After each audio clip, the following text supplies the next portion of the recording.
તમે અત્યારે કોંગ્રેસમાં જોડાયા છે, તમારા પિતા છોટુભાઈ વસાવા કે જેઓ એક અલગ પોતાની એક અલગ વિચારધારાને આજે પણ તેઓ પોતાની રીતે અલગ રીતે ચાલે છે, તો કઈ બાબતે તમારી ને એમની વચ્ચે મનમુટાવ છે?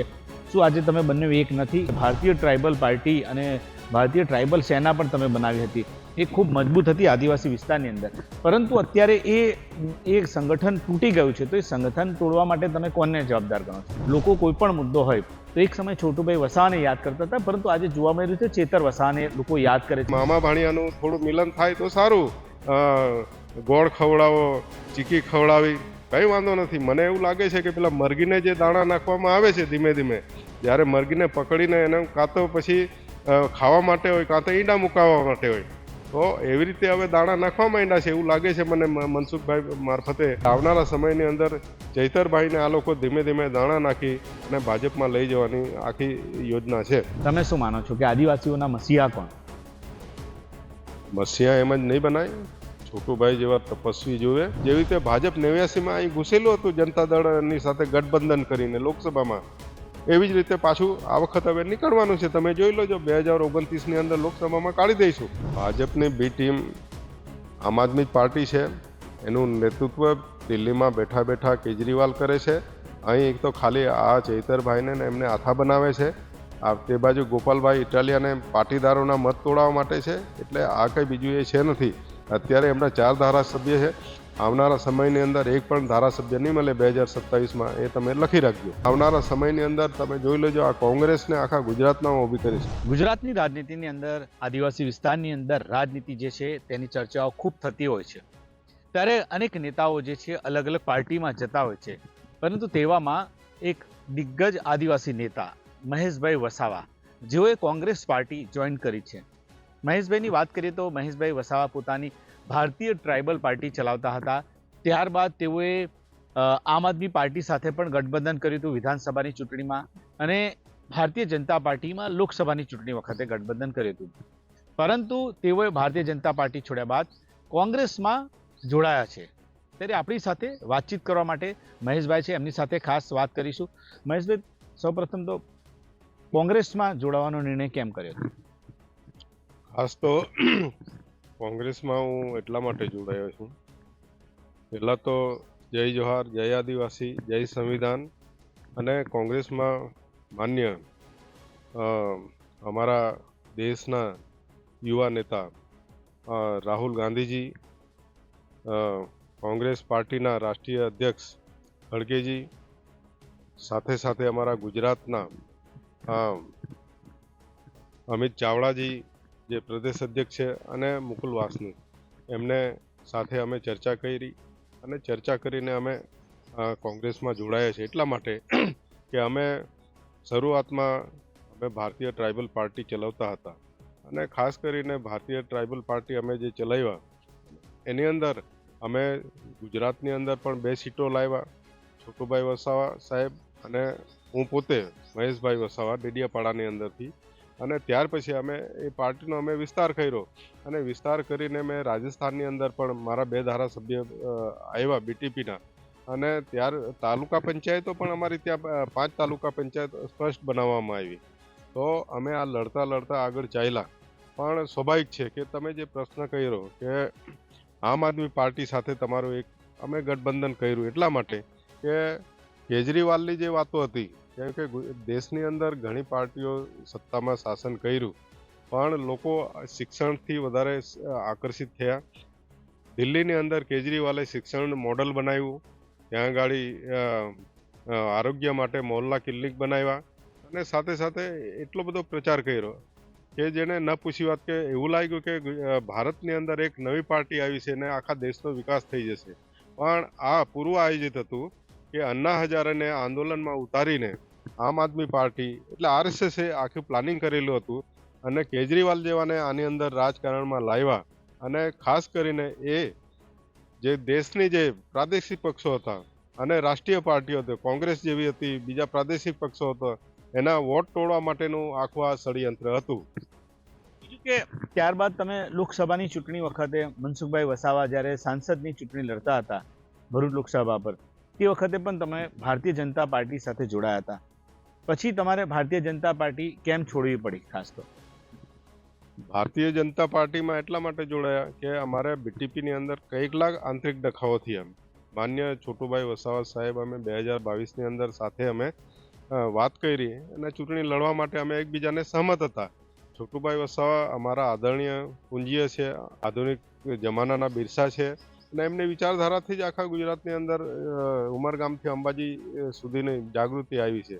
પણ કેટલાક જે અમારા અંદર અસંતુષ્ટ લોકો છે, જેમને બિઝનેસ ધંધા કરી કાં તો પછી કંઈક પૈસા કમાઈ જવું, અને એમને એવું હતું કે મહેશભાઈ વસાવા ડેડિયાપાડા લડે છે ને આવનારા સમયની અંદર ઝઘડિયાની અંદર લડશે તો અમારા જે પૈસા કમાવાના જે ધંધા છે એની પર બ્રેક લાગી જશે. પરિણામે ને બીજી વસ્તુ એ લોકોને થોડીક સત્તાની પણ મહત્વાકાંક્ષા હતી કે મહેશભાઈ આવવાથી અમને પૂરેપૂરી સત્તા જે રીતે છે એ રીતે નહીં કરવા દે. અમારી સત્તા માટે તો અહીં બીટીપીએ કર્યું જ છે, આટલા વર્ષે જેડીયુ કર્યું છે અને તાલુકા જિલ્લા પંચાયતો 25-30 વર્ષ કરી છે, છતાં અમે કોઈ દખલગીરી નથી કરી. હું પણ જિલ્લા પંચાયતનો સદસ્ય હતો, ત્યાર પછી ધારાસભ્ય બન્યો, પણ છતાં બી અમે કોઈ એ નથી. પણ કોઈ બીજા લોકોને એવું હતું કે અમારા પર બ્રેક લાગશે. બીજું કે મહેશભાઈ, ખાસ તમે અત્યારે કોંગ્રેસમાં જોડાયા છે, તમારા પિતા છોટુભાઈ વસાવા કે જેઓ એક અલગ પોતાની એક અલગ વિચારધારાને આજે પણ તેઓ પોતાની રીતે અલગ રીતે ચાલે છે, તો કઈ બાબતે તમારી ને એમની વચ્ચે મનમુટાવ છે? શું આજે તમે બંને એક નથી, અને બંને એક નથી તો જેનો નુકસાન બંનેને થઈ રહ્યું છે? માન્ય છોટુભાઈ વસાવા સાહેબ એ આદરણીય છે, આદિવાસીઓના મસીહા છે અને વર્ષોથી લડત છે. છોટુભાઈ કોઈ રાજકારણમાં આવ્યા નહીં હતા. છોટુભાઈ એક સામાજિક માણસ છે. છોટુભાઈ વસાવાનો ઇતિહાસ થોડો તમને એટલા માટે કહેવા માંગુ છું કે 1952ની અંદર છોટુભાઈ વસાવાના સસરા કોંગ્રેસમાંથી ધારાસભ્ય હતા. ત્યારે મહારાષ્ટ્ર અને ગુજરાત સાથે હતું અને એ કોંગ્રેસના ધારાસભ્ય હતા ને એ જમીનદારો સામે લડતા હતા અહીં ગાડી. અને જમીનદારોએ જ છોટુભાઈના સસરાનું જ્યારે 70-71ની અંદર મર્ડર કરાયું અને છોટુભાઈ વસાવા તલાટીની નોકરી કરતા હતા, એટલે સીધા સામાજિક રીતે જમીનદારો સામે લડવા આવી ગયા. જેવી રીતે બિરસા દાદા જમીનદારો સામે લડ્યા, અંગ્રેજો સામે લડ્યા, એવી જ રીતે આ લોકો જમીનદારો સામે, આ કાળા અંગ્રેજો સામે લડવા માટે આવ્યા. એટલે છોટુભાઈ કોઈ પાર્ટી માટે લડવા નથી આવ્યા, પણ સ્વાભાવિક છે રાજકારણમાં આવવું પડ્યું એમને. રાજકારણમાં તો એ આવ્યા, પરંતુ હવે અત્યારે એવું લાગે છે કે તમારી ને એમની જે રાહ અલગ થઈ ગઈ હોય છે, અને જો આ રાહ અલગ હોય તો એનું નુકસાન બંનેને રાજકીય રીતે થતું હોય તેમ દેખાઈ રહ્યું છે. કારણ કે સંગઠન આજે બીટીપીનું સંગઠન જુએ એવું રહ્યું નથી. કે એક સમય એવો હતો કે છોટુભાઈ વસાવા, મહેશભાઈ વસાવા અને બધા ભેગા હતા, ત્યારે ભારતીય ટ્રાઇબલ પાર્ટી અને ભારતીય ટ્રાઇબલ સેના પણ તમે બનાવી હતી. એ ખૂબ મજબૂત હતી આદિવાસી વિસ્તારની અંદર, પરંતુ અત્યારે એ સંગઠન તૂટી ગયું છે. તો એ સંગઠન તોડવા માટે તમે કોને જવાબદાર ગણો છો? જો પહેલી વાત તો આ દેશમાં સંગઠન તોડવાવાળા આરએસએસના લોકો છે. આરએસએસે એના પોતાના અનેક સંસ્થાઓ બનાવી છે, પણ ખાસ કરીને અનાદિ કાળથી મૂળ લોકો છે, એસસી, એસટી, ઓબીસી, માઇનોરિટીને કેવી રીતે છૂટા પાડી, એના ભાગલા પાડીને આ દેશ પર શાસન કરવું, એવી જ રીતે આરએસએસથી બહારથી આવેલા લોકો જે છે એણે આ બીટીપીને તોડવાનું કામ કર્યું, કોંગ્રેસને તોડવાનું કામ કર્યું અને અન્ય પાર્ટીઓને તોડવાનું કામ કર્યું. કેમ કે આ લોકોએ અહીં શાસન કરવું છે, જળ જમીન જંગલ લૂંટવા છે.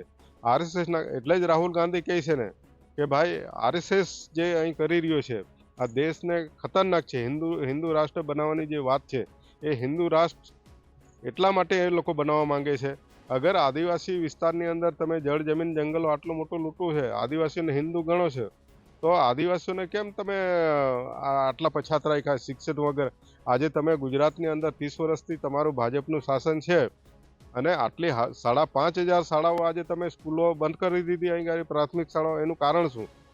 એ તો મુદ્દો છે, પરંતુ મુદ્દાની વાત કરીએ મહેશભાઈ કે આપણે જે ખાસ તો મુદ્દો એ વાત કરતા હતા કે જે બે રાહ અલગ થઈ ગઈ છે, કયા નેતા એવા છે કે તેને માનો છો કે જે આજે ભારતીય ટ્રાઇબલ પાર્ટીને તોડી નાખી છે, કે બીટીએસનું આટલું મોટું સંગઠન હતું જે તોડવા માટે કોને જવાબદાર તમે ગણો છો? એ જ મેં તમને કીધું કે અમુક આરએસએસના લોકો છે, મૂડીવાદી લોકો છે, જમીનદારો લોકો છે અને જે ગરીબોને તોડીને શાસન કરવા પ્રેરાયા છે એવા જ લોકોએ એની જે જૂની પદ્ધતિ હતી અંગ્રેજો જેવા અંગ્રેજો અહીં ગાડી, ગોરા અંગ્રેજો આવ્યા ભાગલા પાડીને રાજ કરો, એવી રીતે કાળા અંગ્રેજો 5,000 વર્ષ પહેલા અહીં ગાડી આવ્યા છે. એ જ લોકો આજે જમીનો પચાવી પાડે. તમે જોઈ લો છોટુભાઈ વસાવા આટલા વર્ષો પહેલા મેં કીધું ને એમના સસરાનું મર્ડર થયા પછી અહીં જમીનદારોની સામે એમની લડાઈ થઈને આ જમીનોમાં આ વિસ્તારોની અંદરથી જમીનદારોને ખદેડી દીધા છે, બરાબર છે. છતાં ધીરે ધીરે આ કેશુભાઈ પટેલની સરકાર આવી, રામ મંદિરના નામે વોટ લઈ અને ભાજપ સરકાર આખા દેશમાં આવી અને 8 કિલોમીટરનો જે જમીનનો કાયદો કાઢી નાખ્યો કે 8 કિલોમીટરથી કોઈ પણ દૂર રાખી શકો. એના કારણે સૌરાષ્ટ્રથી આ બધા જમીનદારો આ વિસ્તારોમાં આવી ગયા છે. જમીનદારો આવી ગયા છે, પણ મેઇન આપણે સંગઠનની વાત કરી કે છોટુભાઈ અને મહેશભાઈની રાહ જે અલગ છે અત્યારે, તો બંને સાથે છે કે નથી, શું કહેશો? રાહ સાથે જ છે, કેમ નથી? અમારી રાહ એક જ છે, વિચારધારા અમારી એક છે. વિચારધારાને અમે આગળ ફોલો કરવા માટે કરીએ છીએ. બીટીપીને નબળું જે પાડવાનું જે લોકોએ કામ કર્યું છે, એટલે અમે આ વસ્તુ જોયું. અને તમે કીધું કે તમારે બીજેપીમાં શું, અમે બીજેપીમાં એટલા માટે ગયા હતા કે બીજેપીની અંદર પણ ચાલો કે આ વિસ્તારની અંદર શિક્ષણ નથી, સિંચાઈ નથી અને સાથે સાથે કામો થાય. બીજી વસ્તુ કે ચૈતરભાઈ જેવા મારી સાથે મારા પાછળ ખંજર ભોગીને ગયા આવી ને એમણે મારા પીએ તરીકેનું કામ કર્યું. મારા જે મેં આગળ પણ ઇન્ટરવ્યુમાં આપ્યું કે મારા જે બાયોડેટા હતા એ આખા ચોરીને લઈ ગયા અને એણે જ આખા ગુજરાત અને બીજા રાજ્યોની અંદર પણ મારા માણસોને તોડવાનું કામ કર્યું. અત્યારે તો ઉમરગામથી અંબાજી સુધી એમની સાથે જેટલા માણસો છે, મારા જ માણસોને લોભ લાલચ આપી ને એ માણસે તોડવાનું કામ કર્યું છે. કેજરીવાલ જ્યારે દિલ્હીથી આવ્યા તો પહેલાં તો એવું કીધું કે અમને વીજળી મફત આપી દઈશું, ટ્રાઇબલની અંદર શિડ્યુલ 5 લાગુ કરાવી દઈશું, મહિલાઓને 1000 રૂપિયા આપીશું દર મહિને, શિક્ષિત બેરોજગારોને 3000 રૂપિયા આપીશું. શું આજે ડેડિયાપાડામાં આપી દીધું છે? જ્યાં બીજા ધારાસભ્ય ચૂંટાયા હતા આપી દીધું છે? એ ફોકડ વાતો છે બિલકુલ. તમે જ કીધું કે ચેતર વસાવાની વાત, ચેતર વસાવા તમારી સાથે હતા. ચેતર વસાવાની તમે મુલાકાત અરવિંદ કેજરીવાલ સાથે કેવી રીતે કરાવી હતી અને કેવી રીતે જોડાયા હતા અને કયા મુદ્દે તમારાથી છૂટા થયા છે અને એ કારણ શું છે અને મુલાકાત ક્યારે કરાવી હતી? કારણ કે ચેતર વસાવા સીધા અહીંયાથી અરવિંદ કેજરીવાલને જ મળવા ગયા હતા, તો એનું રહસ્ય શું છે કે એમને મુલાકાત તમે કરાવી હતી, એ જાતે મળે તો શું હતું ખાસ? ખાસ તો ચૈતર વસાવા મારા પીએ પણ હતા, મેં એને પ્રોજેક્ટ પણ કરેલો હતો. મેં 2017માં ધારાસભ્ય બન્યા પછી મેં પોતે જાહેરાત કરી હતી કાર્યકરોની આગળ અને સભાઓની અંદર કે હું ડેડિયાપાડાની અંદર ચૂંટણી હવે લડવા માંગતો નથી. એનું કારણ કે પહાડો જંગલો આવેલા છે, નર્મદાથી તાપી લઈને મારાથી ડુંગરો ચડી નહીં શકાય, મારી પણ અમુક ટાઈમે ઉંમરો થાય છે. એટલા માટે મેં કીધું કે અહીં જુવાન તમે એક તૈયાર થાઓ, અમે આવનારા સમયની અંદર અમે અમારા પોતાના વતનનો લાભ અમારા વિસ્તારના લોકોને આપીશું. પણ ચૈતરભાઈને એટલી બધી ઉતાવળ આવી ગઈ. સ્વાભાવિક છે કેજરીવાલ હાથે ઓળખાણ થાય. અમે કેજરીવાલનું જે શિક્ષણ મોડલ જોવા ગયા દિલ્હીની અંદર અને જોયું, અમે કીધું કે ચાલો ગઠબંધન કરીને અમે ટ્રાઇબલની અંદર શિક્ષણ માટે, આરોગ્ય માટે અને ટ્રાઇબલને જો વીજળી મફત મળે, શિડ્યુલ 5 લાગતો એટલા માટે અમે એમની સાથે ગઠબંધન કર્યું. તમે ગઠબંધન કર્યું, પરંતુ આજે કહી શકાય કે આમ આદમી પાર્ટીના ધારાસભ્ય ચેતર વસાવા આદિવાસી વિસ્તારની અંદર મજબૂત સંગઠન એમને બનાવી દીધું છે.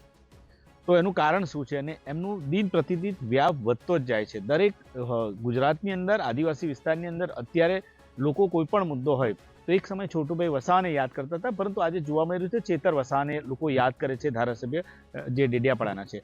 એનું કારણ શું? અને ચેતર વસાવા તમારી સાથે તમે કહો છો કે તમારા પીએ હતા, તો શું કામગીરી કરતા હતા અને શું હતી વિગત? ચૈતર વસાવા મારે પીએ હતા. જો મેં ઇકો સેન્સિટિવ ઝોન ડેડિયાપાડાની અંદર જે 121 ગામડા હતા એના માટે હું ધારાસભ્ય તરીકે લડતા. પીએ એટલે સ્વાભાવિક છે મારે કામગીરી એને સોંપવી પડે ને એ કામગીરી ત્યાં ગાડી ગામડાઓની અંદર જઈને મિટિંગો ગોઠવતા. બીજા મારા કાર્યકરો પણ હતા સાથે, એટલા માટે લડ્યા. અમે કેવડિયાની અંદર જે આંદોલન કર્યું, સ્ટેચ્યુ ઓફ યુનિટી જ્યારે મારું બીટીએસ હતું ત્યારે દેશના વડાપ્રધાન નરેન્દ્રભાઈ મોદીએ ત્યાં ખાતમુહૂર્ત વાત કરવાની પહેલું બંધનું એલાન તો અમે આપેલું હતું. ત્યાર પછી અમે આંદોલનો કર્યા, કેવડિયાથી મોટી રેલી કાઢી, એમાં બધા જ કાર્યકરો ત્યાં આગળ હજારોની સંખ્યામાં ગયા. એમાં ચૈતર વસાવા મારા પીએ તરીકે કામ કરતા હતા. ત્યાર પછી એમની પર કેસ થયો તો કેવડિયાની અંદર એમને ત્યાં જેલમાં નાખ્યા, તો અમે જ છોડાવવા ગયા હતા. ત્યાર પછી ચૈતર વસાવા પર પાસાના અને આ તે બધા કેસ કરીને હું રાજકોટ ખુદ એમને ચૈતરભાઈ વસાવાને મળવા ગયો. પણ તમે કીધું કે વ્યાપ વધે છે. હવે એક વસ્તુ છે, જૂટાની અંદર જે જૂઠું ચાલો ચૈતર વસાવા કામ કરે, જમીની હકીકતમાં શું છે, આજે અમે લડ્યા છોટુભાઈ વસાવાને, અમે લડ્યા હજારો એકર આજે જંગલની જમીનો અપાવી.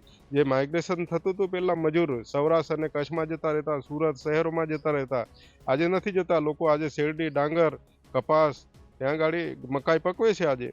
અને આજે અહીંના આદિવાસી સુખી છે. એવી લડાઈ ચૈતરભાઈ પણ લડે. અમને ક્યાં વાંધો છે?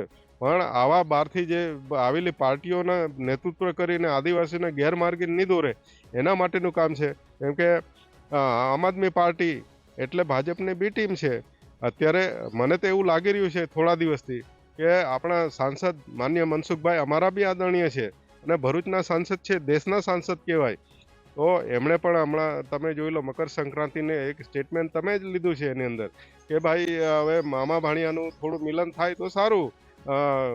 ગોળ ખવડાવો, ચીકી ખવડાવી, કંઈ વાંધો નથી. મને એવું લાગે છે કે પેલા મરઘીને જે દાણા નાખવામાં આવે છે ધીમે ધીમે, જ્યારે મરઘીને પકડીને એને કાં તો પછી ખાવા માટે હોય, કાં તો ઈંડા મુકાવવા માટે હોય, તો એવી રીતે હવે દાણા નાખવા માંડ્યા છે એવું લાગે છે મને મનસુખભાઈ મારફતે. અને કાલનું સ્ટેટમેન્ટ મેં બીજું પણ જોયું કે મોહન ડોળિયા, જેમણે કીધા કે બે સિંહ ત્યાં ગાડી આવ્યા, બરાબર છે, આનંદ પટેલ અને ચૈતર વસાવા. તો શું આ ધીમે ધીમે અમને એવું લાગે છે કે ભાજપના જે આગેવાનો છે એના મોડેથી બોલવાનું આવે છે. એટલે આવનારા સમયની અંદર ચૈતરભાઈને આ લોકો ધીમે ધીમે દાણા નાખી અને ભાજપમાં લઈ જવાની આખી યોજના છે. ભાજપમાં લઈ જવાની યોજના છે એવું તમે કહો છો, પણ જે ચેતર વસાવાની સાથે સંગઠન જે જોડાઈ રહ્યું છે, જે પબ્લિક જોવા મળી છે, યુવાનો જોવા મળી રહ્યા છે, એમનું સંગઠન આજની તારીખે મજબૂત બની રહ્યું છે, એનું કારણ શું લાગે છે? જો લોકોને અત્યારે કામ જોઈએ છે, લોકો જાગૃત છે, સ્વાભાવિક છે. આજે ચૈતર વસાવા યુવાન છે, ડીજે લાવે છે, બીજી બધું ઘણી યુવાનો અત્યારે આકર્ષાય છે. માનો કે અહીં છોટુભાઈ વસાવાની લડત આજે જે યુવાનો અહીં ગાડી જે કરતા હતા એ યુવાનોને અત્યારે ખ્યાલ નથી, ઇતિહાસ નથી જાણવો. એટલે ઇતિહાસ જાણ્યા વગરના બધા યુવાનો જે છે અત્યારે, જે કંઈ યુવાનો એમની સાથે છે, પણ આવના એ કોઈ મતમાં પરિવર્તન થવાના નથી. આપ તમે જોઈ લો કે ભરૂચની અંદર લોકસભાની અંદર આમ આદમી પાર્ટીએ કોંગ્રેસ સાથે ગઠબંધન કરીને ચૈતર વસાવાને સાંસદની ટિકિટ અપાવી, જેના કારણે આટલા બધા મત મળ્યા એ કોંગ્રેસના મત હતા. એટલે એમને ફૂલાઈ જવાની કંઈ જરૂર નથી. આવનારા સમયની અંદર ઇલેક્શન આવશે, એની અંદર ખબર પડી જશે કોના વોટ કેટલા છે તે. બીજું કે અત્યારે સોશિયલ મીડિયામાં ચેતર વસાવાની વાત કરતા છે કે આદિવાસી મસીહા તરીકે પણ ઘણા સમર્થકો કહેતા હોય છે. તમે શું માનો છો કે આદિવાસીઓના મસીહા કોણ? મસીહા એમ જ નહીં બનાય. છોટુભાઈ જેવા તપસ્વી જોવે. મસીહા જે જર જમીન જંગલોની સામે લડેલા હોય, જે લોકોના સાથીઓએ બલિદાન આપેલું હોય. છોટુભાઈ વસાવા હજારો વખત જેલમાં જઈ આવ્યા, ત્યારે છોટુભાઈ વસાવા 2 વર્ષ વડોદરાની અંદર જામીન વગર જેલમાં રહ્યા. એવી રીતે હજારો કેસ એની પર થયા. અને છોટુભાઈ વસાવા એક વિચારધારાથી ચાલે છે. અને આજે પણ એ વિચારધારાને લઈને એને નામ આદિવાસી મસીહા કહેવાય. કોઈ મસીહા આવી રીતે નથી બની જતા. બીજું મહેશભાઈની હવે રાજનીતિ કેવી રીતે રહેશે? શું કયા મુદ્દા ઉઠાવશે? કોંગ્રેસમાં રહીને કોંગ્રેસની તો વિચારધારા જે છે એ પ્રમાણે પાર્ટીમાં કામ કરો, પણ મહેશભાઈના ખાસ કહેવામાં આવે તો કયા કયા મુદ્દા રહેશે અત્યારે? કોંગ્રેસ પાર્ટીમાં આવ્યા છે એટલા માટે કે આવનારા સમયની અંદર આ વિસ્તારની અંદર સિંચાઈ, શિક્ષણ, આરોગ્ય અને રોજગારી મૂળ પ્રશ્નો આ છે. અને મોંઘવારી સામે લડવું. અને જે આ ભાજપ અને આરએસએસ જેવા જે આદિવાસી વિસ્તારના લોકોને હેરાન પરેશાન કરે છે, અને આ ટ્રાઇબલની અંદર ખોટી રીતે ઘૂસણખોરી અને જળ, જમીન, જંગલ, ખનીજો લૂંટે છે, મોટા ડેમો બનાવીને આ વિસ્તારની અંદર આંબા ડુંગરીની અંદર અત્યારે યુરેનિયમ કાઢવા માટે ત્યાં આગળ પ્રોજેક્ટ નાખવાના છે, એની સામે વિરોધ છે. ઝઘડિયા વાલિયામાં જીએમડીસીની વાત છે, એના વિરોધની અંદર અમે લડીશું. કેમ કે અમે કોંગ્રેસ પાર્ટી એટલા માટે કે આવનારા સમયની અંદર જે 5000 સ્કૂલો જે બંધ કરી દીધી છે એ ફરી ચાલુ કરાવીશું. અને ખાસ કરીને સિંચાઈ આ વિસ્તારોમાં એકાએક ખેતરની અંદર પાણી મળે, અમારો પ્રોજેક્ટ હતો પહેલેથી, ને એના માટે અમે લડતા રહીશું. બીજું મહેશભાઈ, ખાસ ઝઘડિયા વાલિયા નેત્રની, તો મહેશભાઈ પોતે ચૂંટણી લડવાના છે, વિધાનસભાની લડવાના છે કે જિલ્લા પંચાયતની લડવાના છે? શું છે તમારું આમ પ્લાનિંગ શું છે? કે પછી લોકસભા સીધી 2029માં લડશે? મારે તો પહેલા પાયો મજબૂત કરવો પડે. પાયા વગર કોઈ ઇમારત મજબૂત થતી નથી. એટલે અત્યારે મારે કોંગ્રેસમાં જવાનું કારણ એ હતું કે મારે તાલુકા જિલ્લામાં અહીં મજબૂત કરવું છે. ને તમે જોઈ લો ભરૂચ અને નર્મદા જિલ્લાની ભૌગોલિક પરિસ્થિતિ આપ જોવો છો કે એ વસ્તી ટ્રાઇબલ વસ્તી છે, આદિવાસી વસ્તી 32% છે, મુસ્લિમ વસ્તી 28% છે અને ઓબીસી મોટી વસ્તી છે. અહીં ગાડી 80 મોટી વસ્તી છે. તો એ વિચારધારા અહીં કોંગ્રેસની પડી છે. અહેમદ પટેલ જેવા અહીં ગાડી વર્ષોથી અહીં ગાડી સાંસદ રહ્યા છે અને સ્વાભાવિક છે કે એ વિચારધારા આવનારા સમયની કોંગ્રેસની અહીં ગાડી હતી ને ચાલશે. ને એ બંને વિચારધારા માન્ય બીટીપીની વિચારધારા અને છોટુભાઈની વિચારધારા અને કોંગ્રેસની વિચારધારા ભેગી થઈને આવનારા સમયની અંદર પરિણામો 100% અમે તાલુકા જિલ્લામાં આવીશું. ને આવનારા વિધાનસભા હોય કે લોકસભા હોય, તમે જોઈ લેજો, જેવી રીતે ભાજપ 89માં અહીં ઘૂસેલું હતું જનતા દળની સાથે ગઠબંધન કરીને લોકસભામાં, એવી જ રીતે પાછું આ વખત હવે નીકળવાનું છે. તમે જોઈ લેજો, 2029ની અંદર લોકસભામાં કાઢી દઈશું, પણ ત્યાર પહેલાથી અમે તાલુકા જિલ્લાથી શરૂઆત કાઢવાની કરીએ છીએ. આવનારા વિધાનસભા આવતા અમે અહીંથી કાઢી દઈશું. તમે ઉમેદવારી કરવાના છો કોઈ જગ્યાથી, ઝઘડિયાથી, ડેડિયાપાડાથી, કે પછી લોકસભા, કે પછી મહેશભાઈ કોઈને ઉમેદવાર ઉભા રાખશે? શું આમ કોઈ પ્લાનિંગ છે કે પછી અત્યારે કોઈ વિચાર નથી? અત્યારે પાર્ટીનું કામ કરવાનું, પાર્ટી કે એ પ્રમાણે અમારે ચાલવાનું છે. આખરે તો પાર્ટી જ મહાન હોય છે. પાર્ટી આગળ ચાલશે, પાર્ટી કહેશે એ પ્રમાણે કામ કરીશું. જો રાજકારણમાં આવતા હોય તો લડવાનું તો બધાની ઈચ્છા હોય, એવું જૂઠું તો કોઈ બોલી નહીં શકે. તાલુકા હોય તો તાલુકા રીતે, જિલ્લા હોય, વિધાનસભા હોય કે લોકસભા હોય, એ આવનારા સમય પાર્ટીમાં સારું કામ કરીશું, લોકો માટે સારું કામ કરીશું તો પાર્ટી લડાવશે, એમાં ક્યાં વાંધો છે. બીજું મહેશભાઈ, ખાસ કરીને જે અત્યારના મુદ્દા જે તમે કોંગ્રેસમાં આવ્યા છે, પરંતુ સામાજિક મુદ્દાની વાત કરીએ તો સામાજિક કયા મુદ્દા મહેશભાઈને લાગે છે કે હજુ પણ આ મુદ્દાને લઈને સોલ્યુશન આવવું જોઈએ? સામાજિક મુદ્દા લોકોના જે ગ્રામ્ય વિસ્તારની અંદર, જો મહેશભાઈને લાગતા હોય કે એક બે મુદ્દા જે બિન રાજકીય હોય પરંતુ એના પર તમારું હજુ પણ ફોકસ છે કે આ થાય તો સારું. મૂળ તો બહારથી આવેલા લોકોએ અહીં જે જમીનો છીનવી લીધી છે આદિવાસીને, આ વિસ્તાર ટ્રાઇબલ શિડ્યુલ 5ની અંદર આવે છે. આ વિસ્તારની અંદર જળ, જમીન, જંગલ આવ્યું છે અને આ પૈસા એક પ્રમાણે ટ્રાઇબલની અંદર રૂઢિગત ગામ સભાઓ બનાવવામાં આવી છે અને 1996માં જે કાનૂન બનાવ્યો છે એના નેજા હેઠળ અમે રૂઢિગત ગામ સભાઓ ભરીશું. અને ટ્રાઇબલની અંદર કાયદાની અંદર છે કે કોઈ પણ પ્રોજેક્ટ નાખતા પહેલા સરકાર હોય કે કોઈ પ્રાઇવેટ માણસ હોય, એ નાખતા પહેલા રૂઢિગત ગામ સભાની પરમિશન લેવી પડે. અગર જો નહીં લઈ તો એને 1 ઇંચ પણ જમીન આપવામાં નથી. એ રૂઢિગત ગામ સભાઓ અમે ભરીશું અને શિડ્યુલ 5ની અંદર 244(1) પ્રમાણે ટ્રાઇબલની અંદર જબરજસ્તી જે લોકો ઘૂસી ગયા છે એને ફરી કાઢીશું. ને આવનારું ખનીજ, અમારી જે રૂઢિગત ગ્રામ સભાઓ છે એ ખનીજને જે અત્યારે બીજા બહારથી લોકો આવીને ખનીજ કાઢી જાય છે એનું વહન કરવા માટે અમે અહીંની જે ગ્રામ સભાઓ છે એ ગ્રામ સભાઓ હસ્તક આપીશું. અહીંના જે શિક્ષિત બેરોજગાર હશે એને કામ આપીશું. ને આવનારી અંદર કોન્ટ્રાક્ટરો પણ અમારા ટ્રાઇબલના જે યુવાનો ભણેલા છે, શિક્ષિત બેરોજગારો છે, એને આવનારા તાલુકા જિલ્લાની જે કંઈ ટ્રાઇબલની ગ્રાન્ટો આવે છે એના મારફતે અમે કામ કરવા માટે બધાને પ્રેરણા આપીશું. બીજું મહેશભાઈ, ખાસ એક મુદ્દો ખાસ કે કોંગ્રેસ એવું કહે છે કે આમ આદમી પાર્ટી ભાજપની બી ટીમ છે, પરંતુ બીજી તરફ આમ આદમી પાર્ટીના નેતાઓ કહે છે, અરવિંદ કેજરીવાલ પણ સભા કરી હતી તો કે ગુજરાતની અંદર એમને વાત કરી હતી કે ગુજરાતની અંદર એમને ડેડિયાપાડા જ્યારે થોડા વખત પહેલા જ્યારે સભા કરી ત્યારે તેમને એવું કીધું હતું કે ગુજરાતની અંદર ભાજપ અને કોંગ્રેસની ગઠબંધનવાળી સરકાર છે અને બે ભેગા થઈને ગુજરાતની અંદર ભ્રષ્ટાચાર કરે છે. મહેશભાઈ શું કહેશે? એ તો કેજરીવાલને જ ખબર છે ને, એ ગઠબંધન કરીને તો ત્યાંથી આવ્યા છે દિલ્હીમાંથી. અન્ના હજારેને એ કરીને ભાજપ સાથે એ લોકોએ ગઠબંધન કર્યું એટલે તો ત્યાં ગાડી શીલા દીક્ષિતની સરકારને તોડી પાડી ત્યાં ગાડી દિલ્હીની અંદર, અને કેજરીવાલ બેઠા. કેજરીવાલ 3 વખત બેઠા પછી શું થયું? આજે ભાજપ સાથે સેટિંગ કરીને પાછું ભાજપને આપી દીધું. હરિયાણાની ચૂંટણીની અંદર કેજરીવાલને જ્યારે દારૂ ગોટાલાની અંદરથી છોડ્યા તો એ હરિયાણા જીતવા માટે હતું અને જીતા પછી એમના જે સત્યન જૈન હતા એને છોડી મૂક્યા છે. તમે જોઈ લો, આ તો આખું સેટિંગ જ ચાલે છે ને ભાઈ. ગુજરાતમાં બી ટીમ છે કોણ? ભાજપની બી ટીમ કોણ અને બી ટીમનું નેતૃત્વ કોણ કરે છે? ભાજપની બી ટીમ આમ આદમી પાર્ટી છે, એનું નેતૃત્વ દિલ્હીમાં બેઠા બેઠા કેજરીવાલ કરે છે. અહીં એક તો ખાલી આ ચૈતરભાઈને ને એમને આથા બનાવે છે. તે બાજુ ગોપાલભાઈ ઇટાલિયાને પાટીદારોના મત તોડવા માટે છે. એટલે આ કંઈ બીજું એ છે નથી. અત્યારે એમના 4 ધારાસભ્ય છે. આવનારા સમયની અંદર એક પણ ધારાસભ્ય નહીં મળે 2027માં, એ તમે લખી રાખજો. બીજું મહેશભાઈ, પણ તમે કહો છો કે આમ આદમી પાર્ટી બી ટીમ છે, પણ આમ આદમી પાર્ટીના બંને ધારાસભ્ય ચેતર વસાવા હોય કે ગોપાલ ઇટાલી હોય, બંને જણ સરકારની વિરુદ્ધ બોલતા હોય છે. ખેડૂતોનું આંદોલન હોય કે ભાઈ આદિવાસી સમાજના મુદ્દા હોય, બંને સરકારની વિરુદ્ધ બેફામ બોલતા હોય છે. અને અનેક વખત તો એવા શબ્દો પણ બોલતા હોય છે કે સરકારની ટીકા ટિપ્પણી કરતા હોય છે. તો પછી કેવી રીતે કહી શકાય કે ભાજપની બી ટીમ છે? સરકારની નીતિ હોય, સરકાર જ સામે બોલાવતી હોય, એટલે એની પર જાણી જોઈને કોઈ ખોટા કેસો નહીં કરવાના, અને કરે તો બહુ સામાન્ય.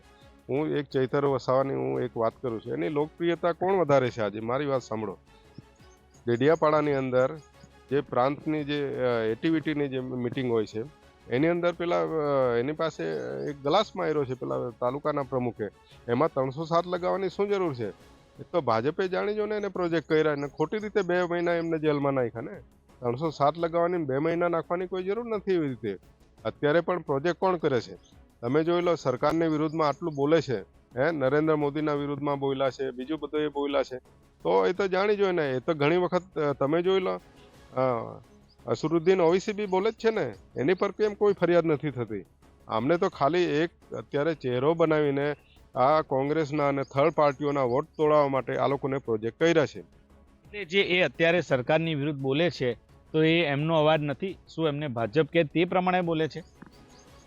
હા તો ખરી જ ને. બીટીમાં હોય તો પછી એ રીતે જ કરતા હોય ને, કેમ કે એમાં છાવરાવાળા બી બીજા બધા હોય ને.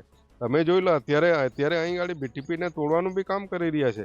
કેટલાક ભાજપમાં રહીને ઝઘડિયાની અંદરથી ચૈતર સાથે કોન્ટેક્ટમાં છે, અને એના મારફતે અમારા જે અહીં ગાડી કુટુંબમાં જે તોડવામાં આવ્યા ચમારિયાની અંદર, રજનીભાઈને ને એમને, એ આખી લિંક છે. અહીં ગાડી એક તમારે બિઝનેસમેન આવ્યા છે, જયમીન પટેલ, આ બધા એમણે ફાયરિંગ કરેલું હતું આમના પર, બરાબર છે.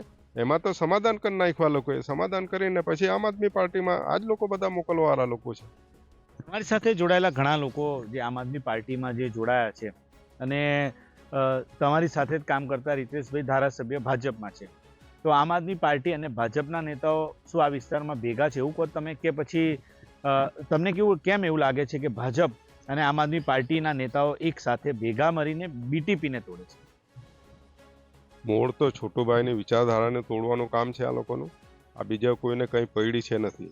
આ જે ભાજપ છે, ભાજપમાં બેઠેલા આરએસએસ નું જે માઇન્ડ છે, એ માઇન્ડ આ બધા અહીં નાના નાના સંગઠનો બનાવ્યા.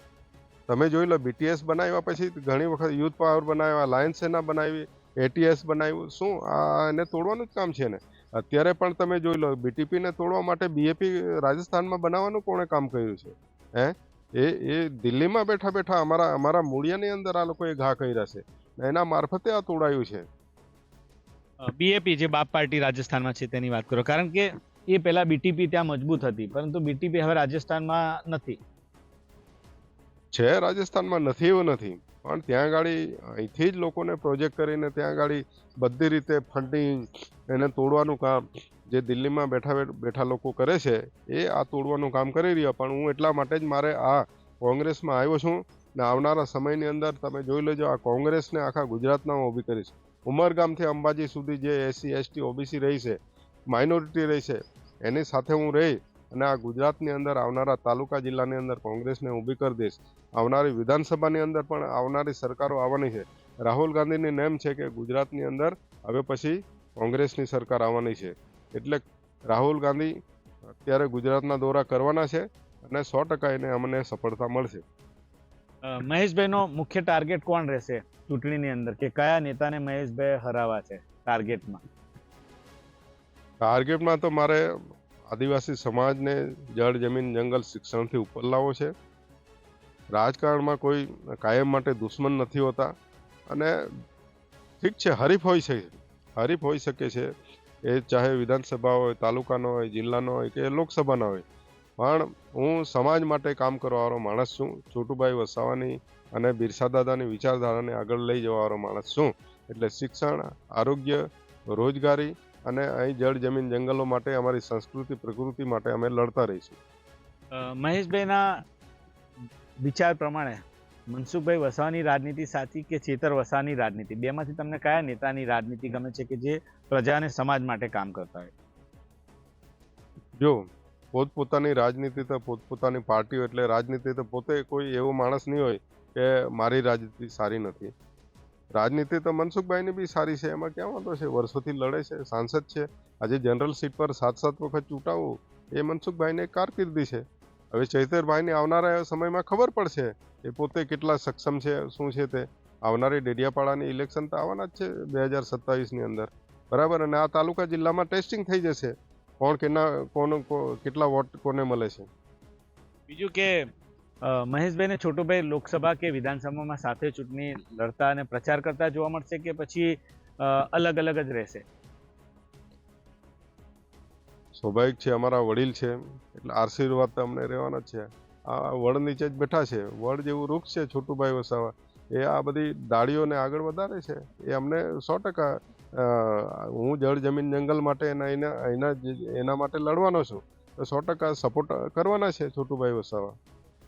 બીજું મહેશભાઈ, આમ અમુક વાર તમે આટલા લાંબી કારકિર્દી, 2 વખત તમે ધારાસભ્ય રહ્યા, તમારી સાથે જે ને તમારી ને છોટુભાઈ સાથે જે લોકો જે છોડીને ગયા છે, ધારો કે રીતેશ વસાવા હોય કે રવજીભાઈ હોય કે પછી ચેતર વસાવા ધારાસભ્ય હોય કે પછી અન્ય અનેક જે લગભગ 10 થી 12 એવા નેતાઓ જે છે, યુવાનો છે કે જે અલગ અલગ પાર્ટીમાં ગયા છે, જે છોટુભાઈને તમારી સાથે હતા, તો તમને શું લાગે છે કે આ લોકો કેમ છોડીને ગયા છે?